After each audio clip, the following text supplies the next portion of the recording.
Alors, un beau bonjour. Aujourd'hui, on fait entrevue avec l'équipe de l'école Mountain View pour vous partager une très belle initiative de cette équipe.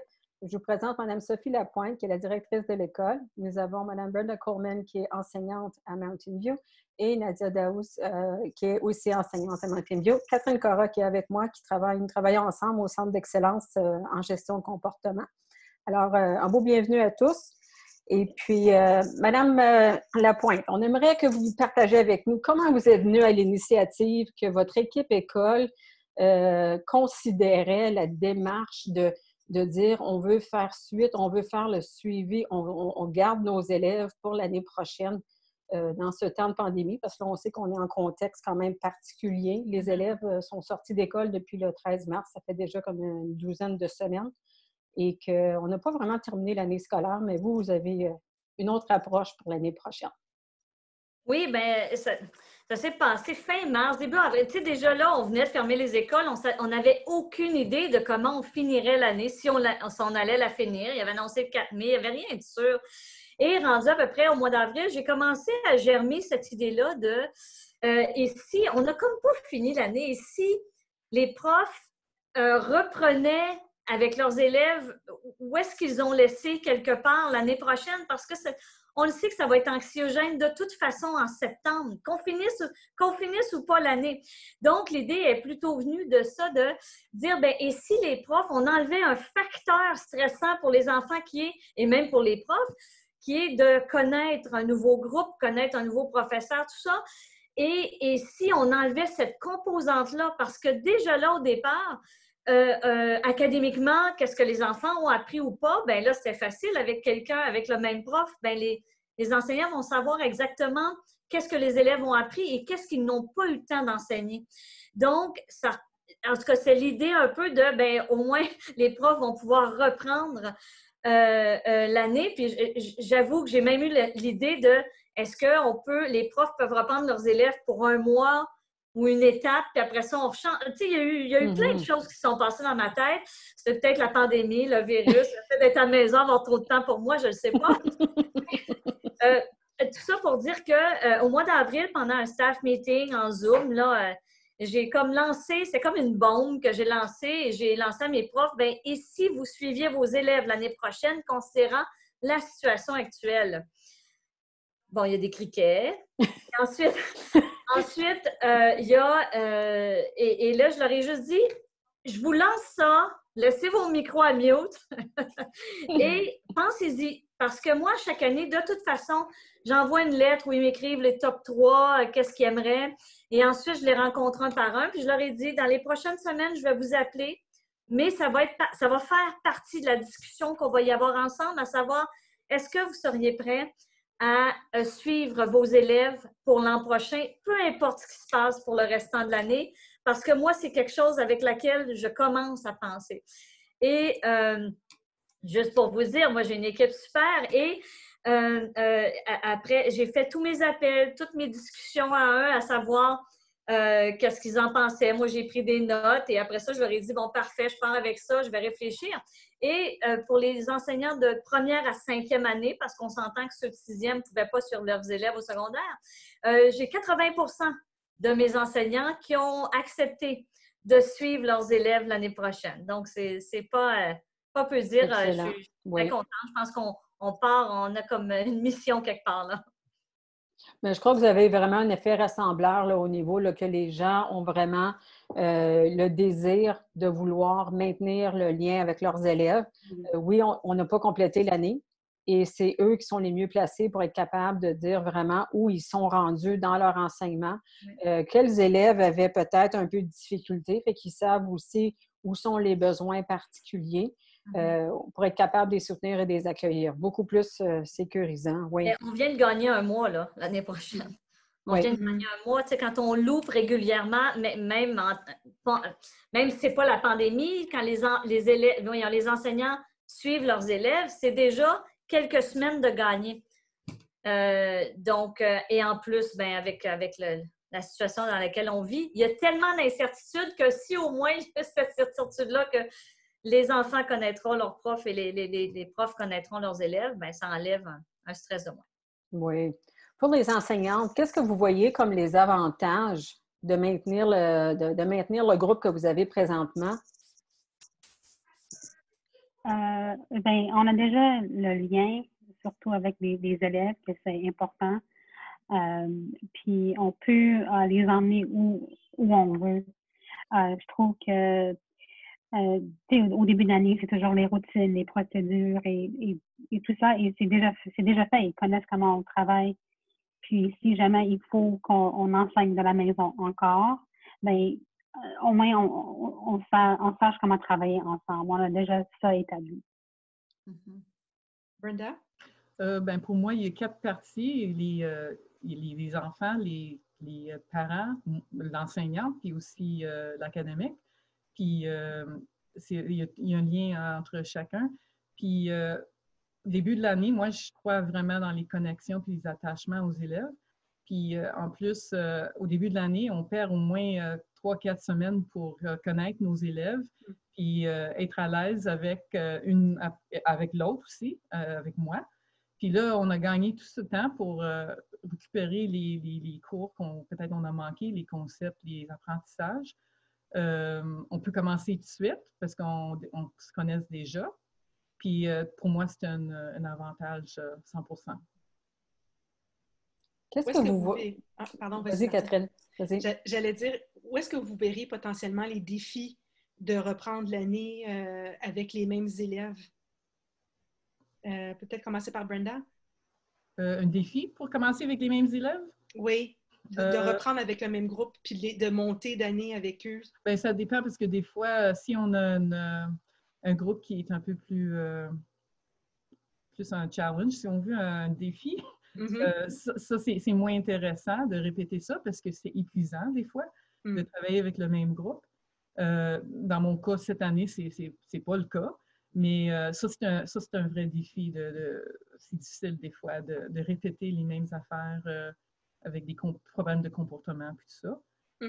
Mais en général, je pense même à ça, parce que c'est très différent cette année, je trouve les élèves peut-être ont changé un petit peu. Ils ont pris beaucoup de temps à la maison, puis une maturité aussi. Alors, peut-être c'est moins problématique, mais pour moi, ça, c'est un problème. Puis des fois, je trouve que c'est important que les enfants rencontrent plusieurs situations puis d'autres gens dans leur vie pour savoir comment gérer tout ça, parce que c'est ça la vie. Des fois, on travaille quelque part, puis on rencontre des gens qu'on peut-être on aime moins, mais comment est-ce qu'on va travailler ensemble avec cette personne quand même? Nadia?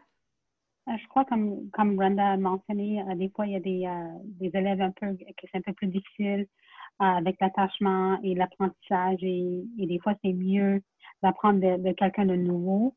Mais à part de ça, pour moi, cette année, je ne vois pas vraiment de défi avec mon groupe. Ça fonctionne bien ensemble.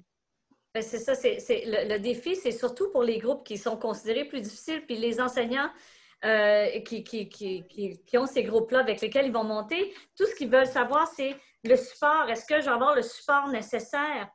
Parce qu'on connaît déjà ces élèves-là à difficulté. Ça peut être un avantage. C'est mieux de connaître la difficulté que d'être dans l'inconnu puis que ça nous saute d'en face, comme on dit. Mais c'est de donner le support qui vient avec, là. Puis en plus, on a déjà des stratégies qu'on a utilisées cette année, puis peut-être ça ne fonctionne pas l'année prochaine, mais on peut commencer avec ça. Alors, on a une place de départ pour organiser les enfants qui sont moins, qui ont plus difficile.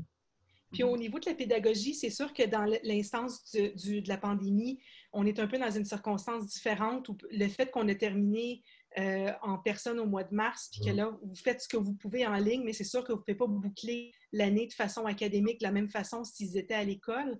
Alors, d'une façon ou d'une autre, ça va être un peu particulier l'année prochaine parce que vous allez peut-être reprendre des concepts que vous n'avez pas pu compléter cette année, mais ça vous engage quand même à être obligé de vous former dans un autre niveau scolaire en pédagogie. Est-ce que vous avez eu des échos de vos collègues ou vous-même des inquiétudes par rapport à se former justement là, dans 2 niveaux académiques? Moi, vas-y, go Brenda, vas-y, puis je vais aller après. OK. Bien, moi, je pense que les profs font ça. On prend les élèves où sont déjà rendus, puis on avance, puis oui, on suit le curriculum le plus possible, mais c'est vraiment une bonne idée de prendre les élèves où sont rendus, puis on fait la progression avec le temps. Puis c'est ça, n'importe quelle année qu'on enseigne, on fait toujours des ajustements pour que les élèves puissent apprendre mieux quand il y a des méthodes, des concepts qui sont plus difficiles pour eux.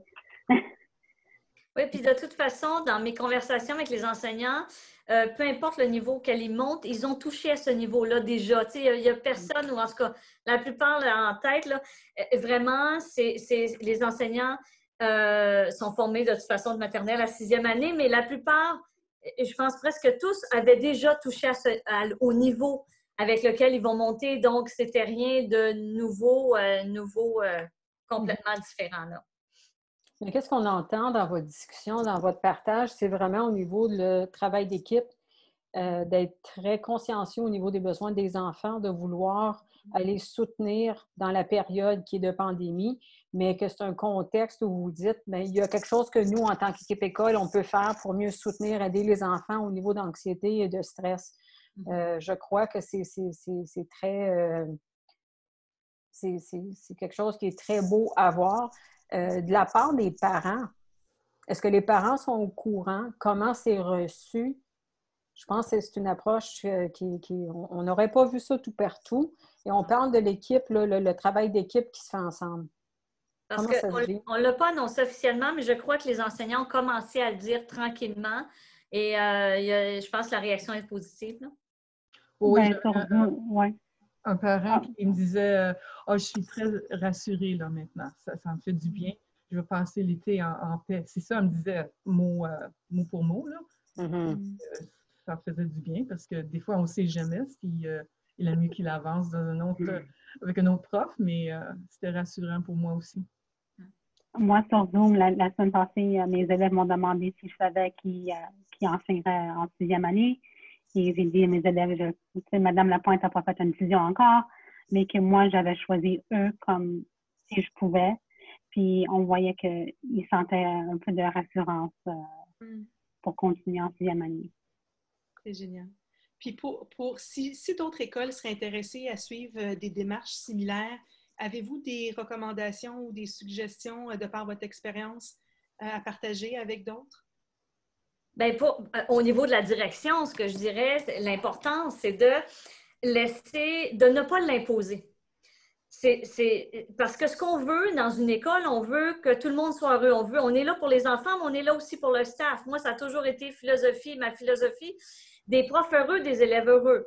Donc, il faut que ça soit adhéré, il faut que les profs adhèrent à cette idée-là. Donc, moi, j'ai donné, je pense que Brenda l'a mentionné tantôt, j'ai donné du temps de réflexion, dans le sens que j'ai lancé ça comme une bombe, mais après ça, on a eu nos discussions où les enseignants ont pu me poser des questions, on a pu discuter, j'ai pris le temps avec chacun pour discuter justement les pour, les contre, et ils ont eu encore du temps de réflexion, et même je suis revenue à quelques-uns dire voici la conversation qu'on a eue il y a quelques semaines, où est-ce que tu en es rendu? Et après ça, et là, tranquillement, j'ai fait ma décision et je l'ai dit à tout le monde avant de l'annoncer officiellement au reste du staff. Je l'ai redit à tout le monde, bon, ben, qu'est-ce que tu en penses? Tu suivrais tes élèves l'année prochaine? C'est beau, bon, parfait, good. Donc, c'est donner ce temps-là de donner le choix, quelque part, même si c'est ma décision à la fin, un prof qui n'était vraiment pas à l'aise ou un prof qui tu sais, c'est non, là. Je veux dire, c'est de l'imposer, mais pas contre vents et marées. C'est de le faire toujours dans l'optique que c'est le meilleur pour les élèves. Mais comme j'ai dit, si le prof n'est pas heureux, puis chaque matin, il n'a pas le goût de se lever, bien, c'est pas ça l'objectif. Donc, c'est vraiment de donner ce temps de réflexion et que ça soit réfléchi. Moi, c'était pas de bouger les profs pour bouger les profs. C'est y aller avec ce que je vois, ce que j'entends et ce que je ressens. Donc, c'était ça beaucoup. Même, ça serait mon conseil là, une direction qui veut faire ça, c'est d'aller chercher le pouls de l'équipe aussi. Ce qui est intéressant aussi dans votre circonstance, c'est que ça n'a pas été tout ou rien.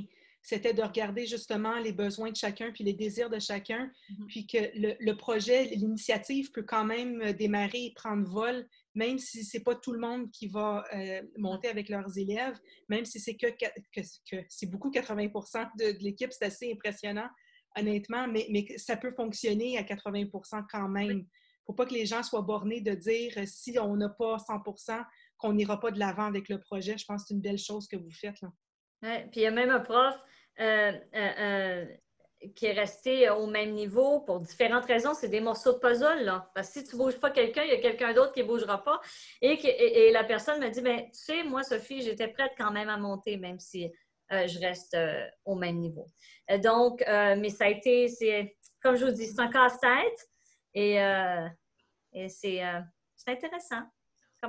C'est important que l'enseignante aussi est confortable. Puis, parce que tout le monde, incluant les profs, on a tous vécu notre anxiété pendant cette pandémie, quand on est tous en isolation, puis tout en isolement, confinement, whatever. Puis là, la façon de faire ça tranquillement, avec en premier, Sophie a envoyé la feuille, puis après ça, moi j'y réfléchis un petit peu, ça sera fun d'être avec mon groupe encore une autre année. Puis après ça, elle a parlé à la réunion sur Zoom.